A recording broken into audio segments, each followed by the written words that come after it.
আজ হচ্ছে সরস্বতী পুজো, আর পুজোর দিন আমাদের এই কলাই সিদ্ধটা করতে হয়। গোটা গোটা বেগুন, জোড়া শিম, পুঁই ডাঁটা এইসব দিয়ে কলাইটা সিদ্ধ করতে হয়। তো এখন আমি করে নিচ্ছি উনুনে।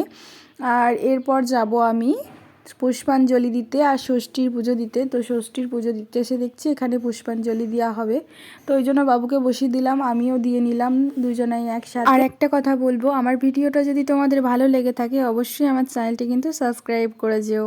আর আজকের কলাই সিদ্ধটা দেখো এরকম পজিশনে দাঁড়িয়েছে, তো মা ষষ্ঠীর জন্য তুলে রাখতে হয়, তো তুলে রাখার পর এরকমই দাঁড়িয়েছে। আর আজকের রান্না বান্না দেখো, বাঁধাকপি, আলু ভাজা, বেগুন ভাজা, এদিকে রয়েছে লাউ দিয়ে মুগের ডাল। তো এগুলো আমাদের রান্না করতে হয় কালকে খাওয়ার জন্য বা মা ষষ্ঠীকে দেওয়ার জন্য, এগুলো তো রান্না করতেই হয়। আর লাউ পালং শাক চচ্চড়ি এটাও করতে হয়। আর ভাত, তো এই ভাত রেখে দিতে হবে কালকে, ঠান্ডা ভাত, ভিজে ভাত খাওয়ার জন্য। সব কিছুই ঠান্ডা খেতে হয় কালকে। এখন হচ্ছে বিকেল, এখন তো বেরিয়ে পড়েছি ঠাকুর দেখতে, কারণ কাল আর সময় পাবো না তাই। তো বাবা, আমি আর বাবু বেরিয়ে পড়েছি।